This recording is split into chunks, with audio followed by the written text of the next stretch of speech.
ಹೂವ ಚೆಲ್ಲಾಡ ಬನ್ನಿರೋ, ಮೊಗ್ಗ ಚೆಲ್ಲಾಡ ಬನ್ನಿರೋ.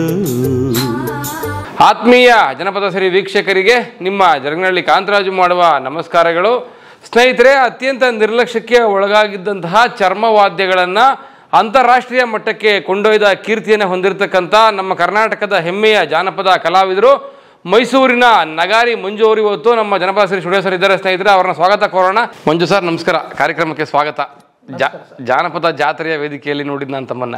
ಹೌದು ಸರ್, ಸ್ಟುಡಿಯೋಗೆ ಸ್ವಾಗತ ಸರ್. ಅಭಿನಂದನೆ ಸರ್. ಈಗ ಜನಪದ ಶ್ರೀ ಕನ್ನಡ ಚಾನಲ್ಗೆ ನಮ್ಮ ಜಾನಪದ ಕಲಾವಿದರನ್ನು ಕರೆದು ಒಳ್ಳೆ ಸಂದರ್ಶನ ಮಾಡಿ ಪ್ರಚಾರ ಮಾಡ್ತಿರುವಂಥ ಈ ಒಂದು ಚಾನಲ್ಗೆ ಇಡೀ ರಾಜ್ಯಾದ್ಯಂತ ಜಾನಪದ ಕಲಾವಿದರ ಪರವಾಗಿ ಅಭಿನಂದನೆಗಳು sir. Thank you Manju sir. ಜನಪದ ಶ್ರೀ ಸ್ಟುಡಿಯೋಸ್ಗೆ ಸ್ವಾಗತ. ನಿಮ್ಮದೇ ಬದುಕಿಗೆ ನಿಮಗೆ ಸ್ವಾಗತ. ಆಗ್ಬೋದು ಸರ್. ಮಂಜು ಸರ್, ಹ್ಞೂ ಸರ್. ನಗಾರಿ ಕಲೆಯನ್ನು ಅಂತಾರಾಷ್ಟ್ರೀಯ ಮಟ್ಟಕ್ಕೆ ಕೊಂಡೊಯ್ದಂತಹ ಕೀರ್ತಿಗೆ ಪಾತ್ರರಾಗಿರೋರು ತಾವು. ನಿಮ್ಮ ಅನೇಕ ಸ್ನೇಹಿತರಿಗೆ, ಬಂಧು ಬಾಂಧವರಿಗೆ, ಅಭಿಮಾನಿಗಳಿಗೆ, ಜಾನಪದ ಪ್ರೇಮಿಗಳಿಗೆ ನಗಾರಿ ಮಂಜು ಅವ್ರ ಬಗ್ಗೆ ತಿಳ್ಕೊಬೇಕು ಅಂತ ಭಾಳ ಕುತೂಹಲ ಇರುತ್ತೆ. ಯಾರು ನಗಾರಿ ಮಂಜು ಅವರು? ನಿಮ್ಮ ಹಿನ್ನೆಲೆ ಏನು, ನಿಮ್ಮ ಮೂಲ ತಿಳಿಸ್ಕೊಡಿ ದಯವಿಟ್ಟು. ಸರ್, ನಾವು ಬಂದು ಮೈಸೂರು, ಮೂಲತಃ ಮೈಸೂರಿನವರು. ಮೈಸೂರೇ, ನಗರವೇ. ಆದರೆ ನಮ್ಮ ತಾತನ ಕಾಲದಿಂದ ಈ ಬಿಳಿಗಿರಂಗನ ಬೆಟ್ಟ ಪಾದದಲ್ಲಿ ಒಂದಷ್ಟು ಸೋಳಿಗರು ಇರುವಂಥ ಸ್ಥಳದಲ್ಲಿ ಇದ್ದಂಥ ಜನ ಆಗಿನ ಕಾಲದಲ್ಲಿ.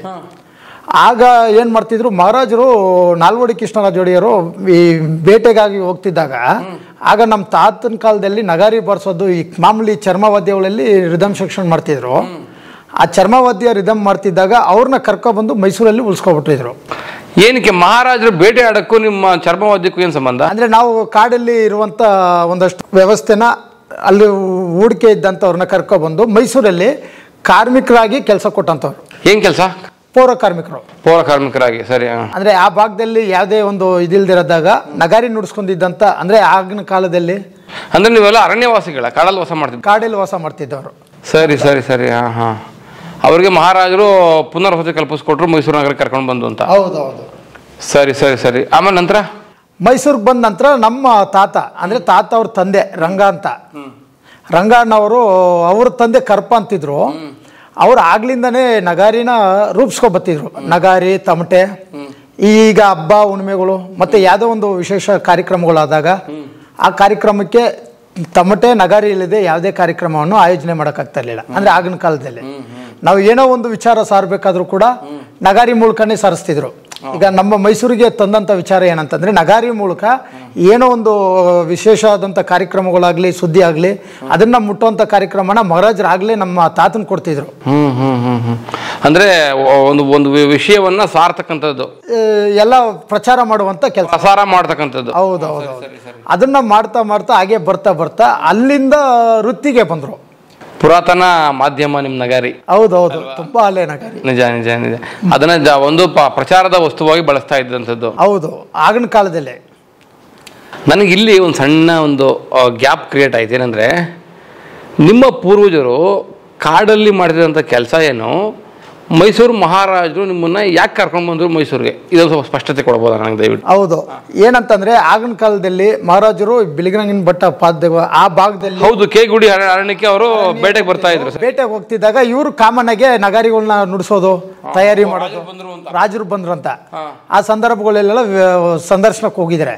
ಆದ್ರೆ ಇವ್ರನ್ನ ಕರೆದು ಮೈಸೂರಿಗೆ ತಂದು, ಮೈಸೂರಿಗೆ ಕರೆಸಿ ಅಲ್ಲಿ ಆಲ್ಮೋಸ್ಟ್ ಇದೇ ಇದನ್ನ ಸಾರುವಂತ ಕೆಲಸ ಕೊಟ್ಟರು. ಇಲ್ಲ, ಇನ್ನು ನನಗೆ ಮನಸ್ಸಲ್ಲಿರೋದು ಕೇಳ್ಬಿಡ್ತೀನಿ. ಅಂದರೆ ನನ್ನ ಪ್ರಶ್ನೆ ಏನಿತ್ತಂದರೆ, ನಿಮ್ಮ ಪೂರ್ವಜರು ಮೈಸೂರು ಮಹಾರಾಜರು ಕಾಡಲ್ಲಿ ಬೇಟೆ ಆಡುವಂಥ ಸಂದರ್ಭದಲ್ಲಿ ಏನಾದರೂ ಈ ಚರ್ಮವಾದ್ಯಗಳನ್ನ ಬಳಸ್ಕೊಂಡು ಬೇಟೆಗೆ ಸಹಾಯ ಮಾಡ್ತಿದ್ರಾ? ಅದಕ್ಕೋಸ್ಕರ ನಿಮ್ಮ ಜನಗಳನ್ನ ಮೈಸೂರಿಗೆ ಕರ್ಕೊಂಡು ಬಂದ್ರಾ ಅಂತ ನನ್ನ ಪ್ರಶ್ನೆ. ಹೌದು, ಅದು ನಿಜಾನೇ ಅಲ್ವಾ? ಈಗ ಯಾವುದೋ ಒಂದು ಪ್ರಾಣಿಯನ್ನ ಅದು ಇದೆಯಲ್ಲ, ಬೇಟೆ ಆಡ್ಬೇಕಾದ್ರೆ ಒಂದ್ ಕಡೆ ಸದ್ದು ಮಾಡ್ಕೊಂಡು ಕರ್ಕೊಂಡ್ ಬರ್ತಾರೆ, ಮಹಾರಾಜರು ಒಂದ್ ಕಡೆ ನಿಂತು ಬಿಲ್ ಬಾರಿಸ್ತಾರೆ. ಆ ತರದಕ್ಕೇನಾದ್ರೂ ನಿಮ್ಮ ಜನ ಬಳಕೆ ಆಗಿದ್ರ ಅಂತ? ಅದೇ ನಿಜವಾದ ವಿಚಾರ. ಆದ್ರೆ ನಮ್ಗೆ ಒಂದ್ ಸ್ವಲ್ಪ ತಿಳ್ಕೊಳಕ್ ಕಷ್ಟ ಆಗಿತ್ತು. ಆದ್ರೆ ತಮ್ಮ ಮೂಲಕ ಅದು ನಿಜವಾದ ವಿಚಾರನೆ. ಬೇಟೆ ಆಡಕ್ ಹೋದಾಗ ಸೌಂಡ್ ಬೇಕಾಗಿತ್ತು. ಆ ಸೌಂಡ್ನ ವಿಚಾರದಾಗೆ ವೀಕ್ಷಕರಿಗೆ ಸ್ಪಷ್ಟವಾಗಿ ಅರ್ಥವಾಗ್ಲಿ ಅಂತ ನಾನೇ ಕೇಳ್ಬಿಟ್ಟೆ ಆ ಮಾತನ್ನ. ಖಂಡಿತ ಸರ್, ಅದು ಒಳ್ಳೆ ಸುದ್ದಿ. ಹಾಗಾಗಿ ಬೇಟೆಗೆ ಸಹಾಯ ಮಾಡ್ತಿದ್ರು ಅನ್ನೋ ಕಾರಣಕ್ಕೆ ನಿಮ್ಮ ಇಡೀ ಒಂದು ಪೂರ್ವಜರನ್ನ ಮೈಸೂರು ನಗರಕ್ಕೆ ಶಿಫ್ಟ್ ಮಾಡ್ತಾರೆ ಮಹಾರಾಜರು. ಆಗ ಸೃಷ್ಟಿಯಾಗದೆ ಅಶೋಕಪುರಮ್ಮ, ಅಶೋಕಪುರಂ ಅಲ್ವಾ? ಅಶೋಕಪುರಂ ನೋಡಿ, ಎರಡು ಇತಿಹಾಸವನ್ನು ತಿಳಿಸ್ಬಿಟ್ರಿ ನೀವು. ಅಶೋಕಪುರಂ ಸ್ಥಾಪನೆ ಆಗುತ್ತಲ್ಲ. ಹೌದು, ಸ್ಥಾಪನೆ ನಮ್ದು. ಸರಿ. ನಿಮ್ಮ ಕುಟುಂಬದ ಹಿನ್ನೆಲೆ ತಿಳಿಸ್ಕೊಡಿ. ಈಗ ನಮ್ಮ ಇದರಲ್ಲಿ ಈಗ ಅಶೋಕಪುರಂ ಬಂದು ನಮ್ಮ ತಾತ ನೆಲೆಸಿದಾಗ ಈಗ ನಾವು ಜಾತ್ರೆಗಳು, ಹುಣ್ಮೆಗಳು, ಪ್ರತಿಯೊಂದು ಕಾರ್ಯಕ್ರಮಗಳಿಗೂ ಅವರು ಮಾಡ್ಕೊ ಬರ್ತಿದ್ರು ನಗಾರಿನ. ಅವ್ರ ಮೂಲಕ ನಮ್ಮ ತಾತವರ ಮಗ ಅಂದ್ರೆ ನಮ್ಮ ತಾತ ಅಜ್ಜನವ್ರ ಮಗ ಅಂದ್ರೆ ನಿಮ್ಮ ತಂದೆನೇ? ತಂದೆ ಅಲ್ಲ, ನಮ್ಮ ಇನ್ನೊಬ್ಬ ತಾತ ಇದ್ದಾನೆ. ಈಗ ನಾವು ಕನಿಷ್ಠ 6ನೇ ತಲೆಮಾರು. ಮುತ್ತಾತ ಅನ್ನುವಂಥ ವಿಚಾರದಲ್ಲಿ ಅವರಿದ್ದಂಥ ಪರಿಸ್ಥಿತಿಗೆ ಆಮೇಲೆ ಅವರ ಮಗ ಬಂದರು, ತಾತ ಅದೇ ನಮ್ಮ ತಂದೆಯವ್ರ ತಂದೆ. ಅವರು ರಾಮಣ್ಣವರು ಅವರು ಆ ಒಂದು ಬೇಡಿಕೆಯಲ್ಲೇ ಬಂದರು, ನಗಾರಿ ಮೂಲಕನೇ ಬಂದರು. ನಗಾರಿ ಎಲ್ಲಿಗೆ ಹೋದ್ರು ಕಾರ್ಯಕ್ರಮಗಳನ್ನ ಮಾಡ್ಕೊ ಬರ್ತಾ ಇದ್ರು. ಆ ನಂತರ ನಮ್ಮ ತಂದೆಗೆ ಬಂತು. ಈಗ ನಮ್ಮ ತಂದೆಗೆ ಬಂದ ನಂತರ ನಾವು ಕೂಡ ಅದನ್ನೇ ಪಾಲನೆ ಮಾಡ್ಕೋಬೋದ್ವಿ. ಅದೇ ನಾವು ಎಲ್ಲಿ ಎಜುಕೇಶನ್ ಲೆವೆಲ್ಗೆ ಹೋಗ್ಲಿಲ್ಲ, 7ನೇ ತರಗತಿ ತನಕ ಹೋದ್ವಿ. ನೀವು ಫೇಮಸ್ ಆಗ್ಬಿಟ್ಟಿದ್ದೀರಲ್ಲ, ನಗಾರಿ ಮಂಜು ಅಂತಲೇ ಫೇಮಸ್ ಆಗ್ಬಿಟ್ಟಿದ್ದೀರಲ್ಲ. ಆದ್ರೆ ಅದು ಇತಿಹಾಸಕ್ಕೆ ತುಂಬಾ ಶ್ರಮ ಇದೆ ಸರ್. ಅಂದ್ರೆ ನಿಮ್ಮ ಪೂರ್ವಜರಿಗೂ ಹೆಸರಿತ್ತ? ಅಂದ್ರೆ ನಿಮ್ಮ ತಂದೆಯವ್ರ ಹೆಸರು ಏನಂದ್ರೆ? ಚಾಮುಂಡಿ. ತಂದೆ ಹೆಸರು ಚಾಮುಂಡಿ, ತಂದೆ ಹೆಸರು ಚಾಮುಂಡಿ, ತಾತನ ಹೆಸರು ರಾಮ. ಓಕೆ, ಅಂದ್ರೆ ನಾನು ಹೇಳ್ತಿರೋದು ರಾಮ ಅವ್ರ ತಂದೆ ಹೆಸರು ಕರ್ಪ. ನಗಾರಿ ಕರ್ಪ, ನಗಾರಿ ಚಾಮುಂಡಿ, ನಗಾರಿ ರಾಮ ಅಂತ ಹೆಸರಿತ್ತು ಅವ್ರಿಗೂ? ಇದೆಯಾ ಹೆಸರಿತ್ತು? ಈಗ ನೀವು ನಗಾರಿ ಮಂಜು ಅವರು 5ನೇ 6ನೇ ತಲೆಮಾರಲ್ಲಿ ಬರ್ತಾ ಇರ್ತಕ್ಕಂಥವ್ರು ಅಂತ ಕಡೆಗೂ ಸಾಧಿಸಿದ್ರಿ ನೀವು. ನಗಾರಿಯನ್ನ ತೆಗೆದುಕೊಂಡು ಅಮೆರಿಕವರೆಗೂ ಹೋಗಿ ಬಂದಿದ್ದೀರಿ. ಶುಭಾಶಯಗಳು ತಮಗೆ. Very nice. ಮಂಜು ಸರ್, ಸದ್ಯ ವಾಸ ಮೈಸೂರು. ಹೌದು. ಯಾರ್ಯಾರಿದ್ದೀರಿ ಕುಟುಂಬದಲ್ಲಿ? ಸರ್ ನಮ್ಮಲ್ಲಿ ಈಗ ನಮ್ಮ ತಂದೆ ತೀರ್ಕೊಂಡ್ರು, ಚಾಮುಂಡಿ ಅವರು ತೀರ್ಕೊಂಡ್ರು. ಏನದು ವಿಶೇಷವಾಗಿದೆ ಹೆಸರು ಚಾಮುಂಡಿ ಅಂತ? ಅಂದ್ರೆ ಆಗಿನ ಕಾಲದಲ್ಲಿ ಅವರ ರಾಮ ಅವರು ಇಟ್ಟಂತ ಹೆಸರು. ತಾತವರು ಚಾಮುಂಡಿ ಅಂದ್ರೆ ಚಾಮುಂಡೀಶ್ವರಿ ನಮ್ಮ ಬೆಟ್ಟ ಇದೆಯಲ್ಲ, ಹೌದು, ಅದ ಪ್ರಯುಕ್ತವಾಗಿ ಚಾಮುಂಡಮ್ಮ. ಗಂಡು ಮಕ್ಕಳಿಗೆ ಚಾಮುಂಡಿ ಅಂತ ಚಾಮುಂಡಿ ಅಂತ ವಿಶೇಷವಾಗಿ, ಹೆಣ್ಮಕ್ಳು ಅಂದಾಗ ಚಾಮುಂಡಮ್ಮ, ಚಾಮುಂಡೇಶ್ವರಿ ಅಂತ ಈಗಿರುತ್ತೆ. ಚಾಮುಂಡಿ ಹೆಸರನ್ನ ಎಲ್ಲಾ ಭಾಗದಲ್ಲೂ ಮೈಸೂರಿನಲ್ಲಿರುವಂತ ಜನ ತುಂಬಾ ಉಪಯೋಗಿಸ್ತಾರೆ. ಹೌದ್ರಾ? ನನಗೆ ಗೊತ್ತಿಲ್ಲ, ನನ್ನ ವಿವೇಕ ಅದು, ಕ್ಷಮಿಸಿ. ತಾಯಿಯವರು ಸುಬ್ಬಮ್ಮ ಅಂತ. ಸುಬ್ಬಮ್ಮ ಅವರು ಅವರು ತೀರ್ಕೊಬಿಟ್ಟವ್ರೆ. ಒಡಹುಟ್ಟು ಎಷ್ಟು ನಿಮಗೆ?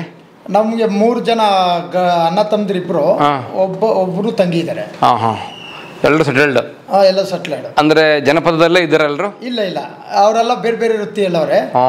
ಜನಪದದಲ್ಲಿ ಅದನ್ನ ನಾನೇ ಮುಂದೆ ನಡೆಸುವಂತ ಕೆಲಸ ತಗೊಂಡು ಸರಿ ಆ ದಾರಿಯಲ್ಲೇ ಮುಂದುವರೆದ್ವಿ. ಸರಿ, ಜನಪದದಲ್ಲಿ ತಾವೊಬ್ಬರಿದ್ದೀರಿ. ಅಂದ್ರೆ ನಿಮ್ಮ ತಂದೆಯವರು ಜನಪದದಲ್ಲಿದ್ರು, ಆ ಒಂದು ವೃತ್ತಿನ ತಾವು ಮುಂದುವರ್ಸ್ಕೊಂತ ಹೋಗ್ತಾ ಇದ್ದೀರಿ. ಹೌದು. ಮದುವೆ ಆಗಿದೆ ಮಂಜು ಅವ್ರಿಗೆ? ಹೌದು, ಆಗಿದೆ. ಪರಿಚಯ ಮಾಡ್ಕೊಳ್ಳಿ ಫ್ಯಾಮಿಲಿ ಬಗ್ಗೆ. ಸರ್, ನಮ್ಮ ಫ್ಯಾಮಿಲಿಗೆ ನನ್ನ ಮನೆಯವರು ಕಾವೇರಿ ಅಂತಿದ್ದಾರೆ. ಅವರು ಮನೇಲಿ ಇರ್ತಾರೆ, ಹೌಸ್ ವೈಫ್, ಗೃಹಿಣಿ. ಈಗ ನಾವು ಹೊರಗಡೆಗೆ ಬಂದಾಗ ನನ್ನ ಕಲಾವಿದರು ಎಷ್ಟು ಜನ ಇದ್ರು ಕೂಡ ಅವನ್ನ ನಿಭಾಯಿಸುವಂತ ಕೆಲಸ ಅವರೇ ಮಾಡ್ತಾರೆ. ಹೌದೌದು, ಅದೇ ನಿಮ್ದು ಬಳಗ ಅಪಾರ, ತಂಡ ಅಪಾರ. ಹೌದೌದು. ನಗಾರಿಗೆ ಕನಿಷ್ಠ ಅಂದ್ರೂ ಕೂಡ ನಾವು ಒಂದು 300 ಜನ ಇದ್ದೀವಿ. ನನಗೆ ಗೊತ್ತಿದೆ, ನಿಮ್ಮ ಇತಿಹಾಸ ನನಗೆ ಗೊತ್ತಿದೆ. ಅದರಲ್ಲಿ ಈಗ ನಾವೆಲ್ಲ ಹೊರಗಡೆ ಇರ್ತೀವಿ ಅಂತ ಇಟ್ಕೊಳ್ಳಿ, ಯಾರು ಕಾರ್ಯಕ್ರಮಕ್ಕೆ ಫೋನ್ ಮಾಡಿದ್ರೆ ಅವ್ರು ಮೆಸೇಜ್ ಕೊಟ್ರೆ ಸಾಕು, ನಮ್ಮ ಹುಡುಗರ್ನೆಲ್ಲ ಅವರೇ ಕರೆಸಿ ಮಾಡ್ಕೊಂಡ್ಬಿಡ್ತಾರೆ ಕೆಲಸ. ಅವರೇ ಲೀಡ್ ಮಾಡಿ ನೈಸ್ ಗಾಡಿ ಹತ್ತಿಸ್ತಾರೆ. ಮಕ್ಕಳು ತಮಗೆ? ಮಕ್ಕಳು ಹೆಣ್ಮಕ್ಳು ಬಂದು 5 ಜನ ಇದ್ದಾರೆ. ಹೆಣ್ಮಕ್ಳು 5 ಜನ ಇದ್ದಾರೆ, ಗಂಡ ಮಗ ಒಬ್ಬ. ಅಲ್ಲ ಸರ್, ನಿಮಗೆ ಹುಟ್ಟಿದಂಥ ಮಕ್ಕಳು ಬಗ್ಗೆ ಹುಟ್ಟಿದಂಥ ಮಕ್ಕಳನ್ನೇ 5 ಜನ ಹೆಣ್ಮಕ್ಳು ಅವ್ರೆ. ಹೌದ್ರಾ? ಸರಿ. ಅದರಲ್ಲಿ ಒಬ್ಬ ಹುಡುಗ ಏನಕ್ಕಂದ್ರೆ ನಮ್ಮ ಪುರಾಣದ್ದು ಲೆಕ್ಕಾಚಾರದಲ್ಲಿ ಗಂಡು ಮಗು ಇದ್ರೆ ಮುಂದೆ ತಲೆಮಾರಿಗೆ ಯೂಸ್ ಆಗ್ತವೆ, ಅಂದ್ರೆ ಬೇಕಾಗುತ್ತೆ ಅನ್ನೋ ಕಡೆ ಮಗು. ಗಂಡು ಮಗುನ ಕಡೆ ಮಗು ಆಗ್ಲಿಲ್ಲ ಅಂದ್ರೆ ಪ್ರಯತ್ನ ಮಾಡ್ತಾ ಇದ್ದಾರೆ. ನಾವು ಅದು ಮುಂದೆ ನೋಡ್ಬೇಕಾಯ್ತು. ನಾನು ತಮ್ಮ ಬಗ್ಗೆ ತಿಳ್ಕೊಂಡಿರೋ ಪ್ರಕಾರ, ತಾವು ಕಪ್ಪಣ್ಣವರ ಆಪ್ತ ಬಳಗದಲ್ಲಿ ಗುರುತಿಸ್ಕೊಂಡಿರ್ತಕ್ಕಂಥವ್ರು. ಆ ಬಳಗದಲ್ಲೇ ನಾನು ತಮ್ಮ ಬಗ್ಗೆ ತಿಳ್ಕೊಂಡಿರೋ ಪ್ರಕಾರ, ನಗಾರಿ ಮಂಜು ಅವರು ಈ ನಗಾರಿ ಕಲೆಗೆ ಬರೋದಕ್ಕಿಂತ ಮುಂಚೆ ಅನೇಕ ಕೆಲಸ ಕಾರ್ಯಗಳನ್ನ ಮಾಡಿದ್ದಾರೆ ಅಂತ. ಬದುಕಿಗಾಗಿ ಏನೆಲ್ಲ ಕಷ್ಟಪಟ್ಟಿದ್ದೀರಿ? ಬದುಕು ನಿಮ್ಗೆ ಎಷ್ಟು ಪಾಠವನ್ನು ಕಲಿಸಿದೆ ಅಂತ? ಸರ್, ಈಗ ಏನಾಗಿತ್ತಂದ್ರೆ ಬದುಕಿಗೆ, ಈಗ ನಮ್ಮ ತಂದೆ ಆಗಿನ ಕಾಲದಲ್ಲಿ ಅವರು ಕಾರ್ಯಕ್ರಮಗಳು ಮಾಡಕ್ ಹೋಗ್ತಿದ್ರು. ಅಂದ್ರೆ ವಾದ್ಯ ನುಡಿಸೋಕೆ ಕಾರ್ಯಕ್ರಮಗಳು ಹೋಗ್ತಿದ್ರು. ಮೈಸೂರು ಕರ್ಗ ನಡೆಯುತ್ತೆ, ಬೆಳಗಾನ ನಡೆಯುತ್ತೆ ಕರ್ಗ. ಈಗ ಆ ರೀತಿ ಸಾಂಸ್ಕೃತಿಕ ಕಾರ್ಯಕ್ರಮಗಳು ಅಲ್ಲಿಗೂ ನಡೆಯೋದು. ಅಲ್ಲಿಯಲ್ಲೂ ಮಾರಮ್ಮ ಜಾತ್ರೆ, ಬೇರೆ ಬೇರೆ ಜಾತ್ರೆಗಳು ನಡೆಯೋದು, ಚಾಮುಂಡೇಶ್ವರಿ ಹಬ್ಬ. ಈಗ ನಮಗೆ ಸಂಬಂಧಪಟ್ಟಂಥದ್ದು ಅಲ್ಲಿ ಗಾರ್ಡ್ನಲ್ಲಿ ನಡೆಯುವಂಥ ಕಾರ್ಯಕ್ರಮಗಳು ತುಂಬ ಇತ್ತು. ಆ ಪ್ರತಿಯೊಂದು ಕಾರ್ಯಕ್ರಮಕ್ಕೂ ನಾನು ಓದೋದನ್ನ ಕಡಿಮೆ ಮಾಡಿ ನಾನು ಕನಿಷ್ಠ 12-13 ವರ್ಷಕ್ಕೆ ನಮ್ಮ ತಂದೆ ಜೊತೆಲಿ ಹೊಂಟಿದೆ. ಅಂದ್ರೆ ವಿದ್ಯೆ ಮೊಟಕುಗೊಳಿಸಿದ್ರಿ? ವಿದ್ಯೆನ ತಲೆಗೆ ಹತ್ತಲಿಲ್ಲ. ಆಮೇಲೆ ಇವರೊಟ್ಟಿಗೆ ಇವ್ರೇನಾಗೋದಂದ್ರೆ ಫಸ್ಟು ನಮ್ಮಲ್ಲಿ ಎಷ್ಟು ಓದಿದಿರಿ ತಾವು? 7th ಗಂಟೆ ಹೋಗಕ್ಕೆ ಟ್ರೈ ಮಾಡಿದೆ, ಆಗಿದೆ 7th ಆಗಿದೆ. ಆದರೆ ಮಧ್ಯೆ ಗ್ಯಾಪ್ ಆಗಿ ನಿಮ್ಮ ಈ ವಿದ್ಯಾಭ್ಯಾಸದ ಈ ಮೊಟಕುಗೊಳಿಸುವಿಕೆ ಏನಿದೆ ಅದು ನಿಮಗೆ ಅಮೆರಿಕ ಪ್ರವಾಸಕ್ಕೆ ಏನು ಕೈ ಕೊಡಲಿಲ್ಲ? ಅಂದರೆ ನಮಗೆ ಏನಾಗ್ತಂತಂದರೆ ಈ ಮೂಲ ನಾವು ಓದಿ ಎಲ್ಲ ಒಂದು ಕಡೆ ಕೆಲಸಕ್ಕೆ ಹೋಗಿದ್ರು ಕೂಡ ಈಗ ತಮ್ಮ ಸ್ಟುಡಿಯೋದಲ್ಲಿ ಬಂದು ಮಾತಾಡೋಂಥ ಅವಕಾಶ ಸಿಗ್ತಾ ಇರಲಿಲ್ಲ. ದೊಡ್ಡ ಮಾತು, ಅವಕಾಶ ಸಿಗ್ತಾ ಇರಲಿಲ್ಲ. ಅದ್ರ ಒಟ್ಟಿಗೆ ಏನಂತಂದರೆ ಈಗ ನಾವು ಮಾಡ್ತಿದ್ದಂಥ ವೃತ್ತಿ, ಈಗ ನಮ್ಮ ತಂದೆ ಮಾಡ್ತಿದ್ದಂಥ ವೃತ್ತಿಯಲ್ಲಿ ಹೇಗಿತ್ತಂತಂದರೆ ಅವ್ರು ಅಲ್ಲಿಗಾಡಿಗೆ ಹೋದರೆ ಸಂಭಾವನೆ ಕೊಡ್ತಾ ಇರಲಿಲ್ಲ. ಆಗ ಒಂದಷ್ಟು ಅಕ್ಕಿ ಧಾನ್ಯ ಈ ವ್ಯವಸ್ಥೆಯಲ್ಲೇ ಇದ್ದಂಥ ಕಾರ್ಯಕ್ರಮಗಳು ಮಾಡ್ಕೊಬತ್ತಿದ್ವಿ. ಸರಿ. ಸಂಭಾವನೆ ಅನ್ನೋದು ಕೊಟ್ಟರು ಕೂಡ ಒಂದು 2 ರೂಪಾಯಿ 3 ರೂಪಾಯಿ 5 ರೂಪಾಯಿ ಈ ಲೆವೆಲಲ್ಲಿ ಇತ್ತು ಆಗಿನ ಕಾಲಕ್ಕೆ. ಆದರೆ ಅವ್ರಿಗೆ ಏನಾಗ್ತಿತ್ತು ಅಂದರೆ ಕುಡ್ತ, ಮೂಲತಃ ಏನಂತಂದ್ರೆ ನಗಾರಿ ನುಡಿಸೋದು, ತಂಟೆ ನುಡಿಸೋದು, ಕುಡ್ತ. ಅದೇ ಈ ಚರ್ಮವಾದ್ಯಗಳ ಕಲಾವಿದರಿಗೆ ಅದೊಂದು ಇರುತ್ತೆ, ಅದೊಂದು ಅಭ್ಯಾಸ ಇರುತ್ತೆ. ಅಂದ್ರೆ ಅದನ್ನು ಕುಡ್ದಾಗ ಒಂದು ಸ್ವಲ್ಪ ನುಡ್ಸೋಕ್ಕೆ ಎನರ್ಜಿ ಇರುತ್ತೆ ಅನ್ನೋ ಉದ್ದೇಶ, ಜೋಶಲ್ಲಿ ಬಾರಿಸ್ಬೋದು ಅಂತ, ಆ ಜೋಶಲ್ಲೇ ಬಾರಿಸ್ತಿದ್ರು.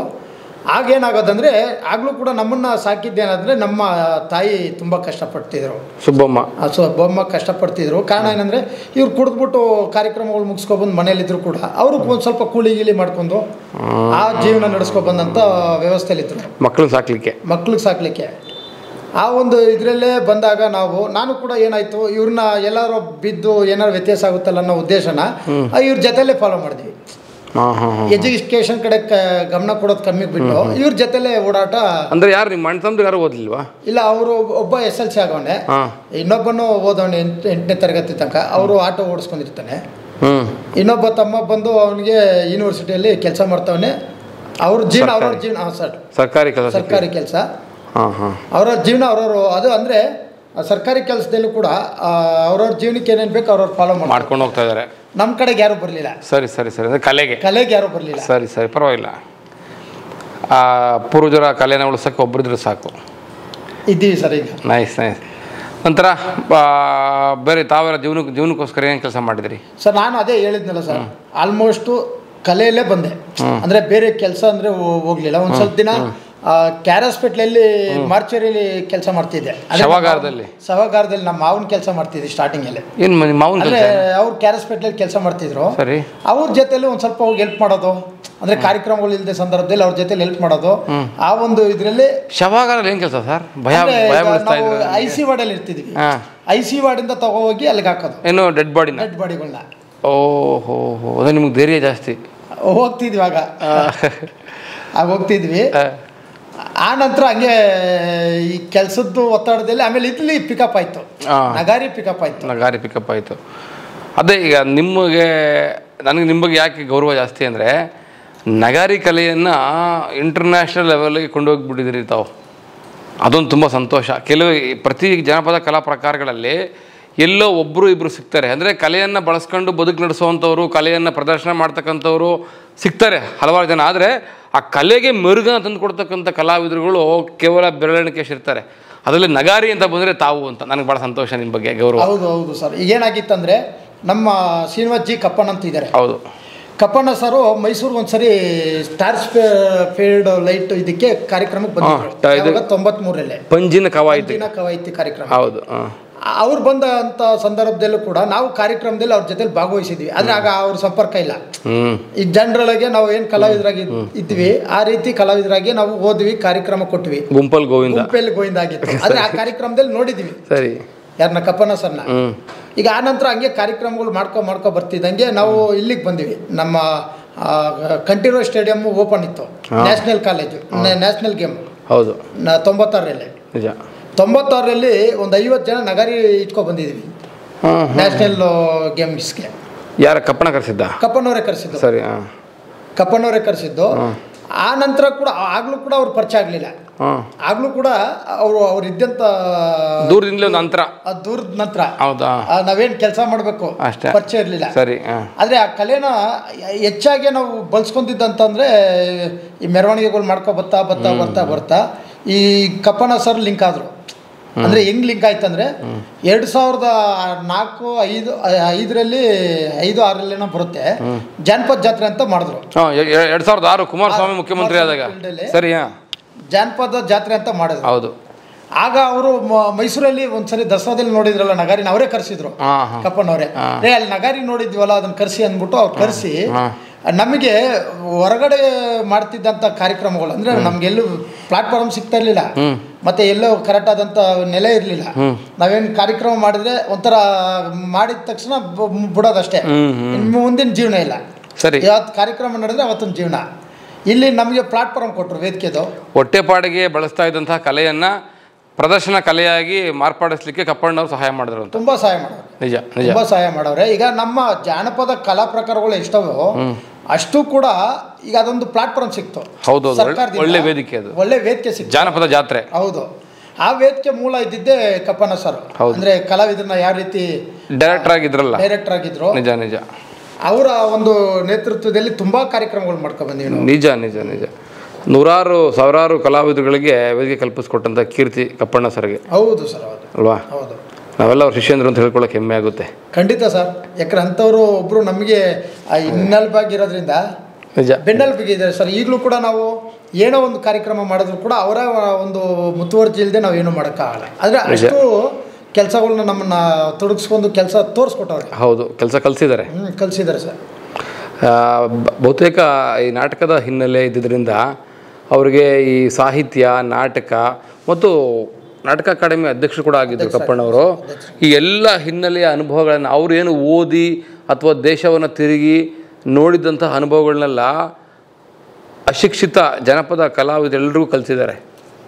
ತುಂಬ ಆಗಿದೆ ಸರ್. ಕಲೆ, ಶಿಸ್ತು ಎಲ್ಲವನ್ನು ಕಲಿಸಿದ್ದಾರೆ. ಆ ಕೀರ್ತಿ ಕಪ್ಪಣ್ಣವ್ರಿಗೆ ಸಲ್ಲುತ್ತೆ, ಖಂಡಿತ ಸಲ್ಲಲೇಬೇಕು ಸರ್. ಯಾಕಂತಂದರೆ ಇವತ್ತು ಜಾನಪದ ಕಲಾವಿದರಿಗೆ ಉನ್ನತ ಮಟ್ಟದಲ್ಲಿ ವೇದಿಕೆ ಸಿಕ್ಕಿರೋದಂದರೆ ಕಪ್ಪಣ್ಣ ಸರಿಂದ.